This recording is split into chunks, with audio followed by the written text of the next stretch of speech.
வணக்கம் மக்களே! 48 நாள் கந்த சஷ்டி விரதத்தோட இன்னைக்கு 26வது நாளு. இன்னைக்கு கொஞ்சம் லேட்டா தான் எழுஞ்சோம். ஏன்னா, நேத்து காலையில ரொம்ப சீக்கிரமா எழுஞ்சதுனால டயர்ட்ல படுத்து தூங்கிட்டோம்.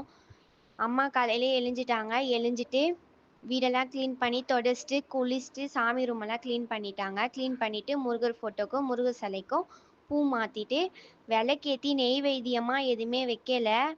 ஏன்னா எங்க வீட்ல ஸ்டவ் ரிப்பேர்ன்றதுனால காலையில முருகருக்கு நெய்வேத்தியம் எதுவுமே செய்யல. அதனால அம்மா ஆப்பிள் வச்சு காலையில கற்பூரம் காட்டிட்டாங்க. மதியானம் அம்மா போய் ஸ்டவ் வாங்கின்னு வந்துட்டாங்க. வாங்கின்னு வந்து ரெடி பண்ணிட்டு, சாயந்தரம் பூஜை போட்டுட்டாங்க ஸ்டவ்வுக்கு. சாயந்தரம் மறுபடியும் முருகருக்கு விளக்கேத்தி, அவருக்கு நெய்வேத்தியமா வெங்காய போண்டா வச்சு கற்பூரம் காட்டிட்டாங்க. இன்னைக்கு 26வது நாள் விரதத்தையும் இன்னைக்கு முடிச்சுட்டாங்க.